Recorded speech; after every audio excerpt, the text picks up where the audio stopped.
Good morning from beautiful Graz. Here in the background you can see the city, and I just want to give you a quick morning update about 3 points. The first one is about the NIO park. So I just made another video the other day asking like what is going on with the NIO park, right? We don't have much of information. Well, there's some new development on here. The second point is about NIO's attendance of trade events such as the Chengdu Auto Show and the EIR in Munich. And the third point, so watch it till the very end, will be about, again, rumors of price cuts. Now for NIO Park, we've got some news that tomorrow there will be a ceremony for the NIO house. I just mentioned that it looked like the NIO house at NIO Park seems to be ready, and this will be interesting because it will be accepting visitors and you can get straight a view into the factory.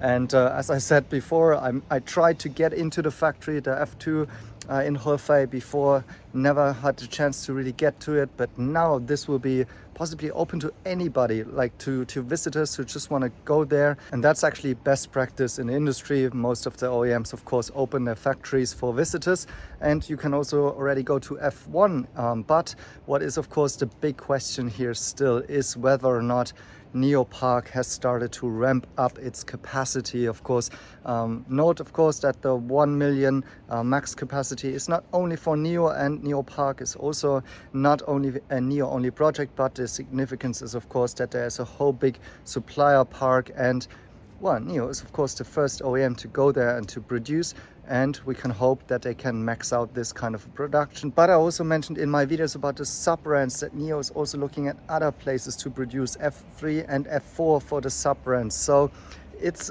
a still quite unclear and messy picture. Maybe we hear more about this at the earnings call, which is also coming up next week. So on that front, I think it's nice to see this development now with this new video. Lots of progress being made, but hopefully getting also some numbers and real insights from the ceremony event or the earnings call next week. So if we get something on there, like what's the rate currently, what is the plans for NIO Park and so on, that would be great for investors. Now the second part I want to talk about is NIO's attendance of the Chengdu Auto Show as well as the Munich EIR. By the way, I'm also going to be at this very important conference where the whole German automotive industry is gathering. By the way, Li Bin is also scheduled to speak there along with some German executives there. But NIO is not going to display any cars, and that is kind of a negative, some would say. But I would say it rather points to the fact what I've mentioned before, that NIO is currently having some budget cuts and like cost reduction in the German and European parts of their expansion plans. So that is of course a negative, if you will, but on the other hand I think there's possibly better ways to spend some money currently other than attending some of these trade fairs and spending big money on a booth there.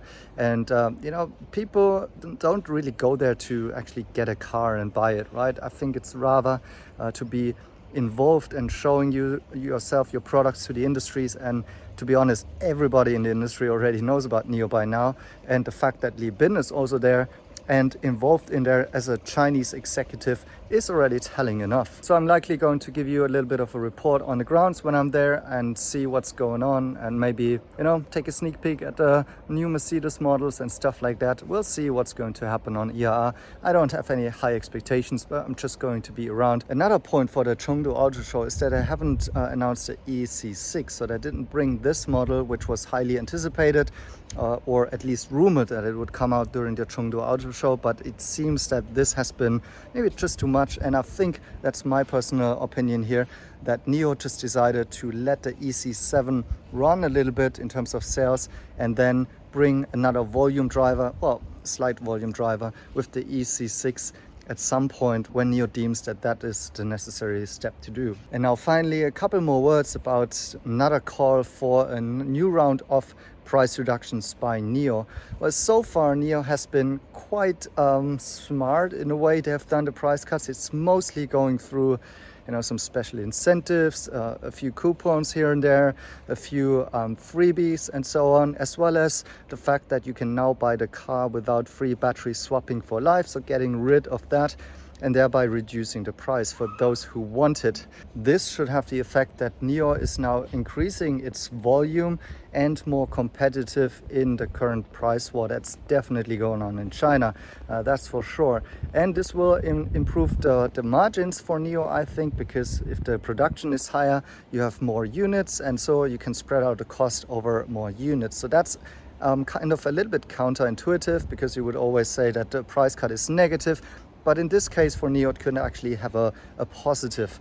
But I'm against really a new round of price cuts here, because I think I'm still hoping that NIO could come out of this price war as one of the winners when it comes to positioning. So what I'm meaning by that is that still the position is still perceived as premium to luxury, slightly below the German OEMs, but now definitely higher than Tesla's. And if NIO were able to manifest its position up there, then I think that would be a great sign and very healthy for the future margins and profitability prospects. But of course, we've seen now Li Auto even has cut prices a little bit, Zeekr, Tesla again. So the pressure is up there.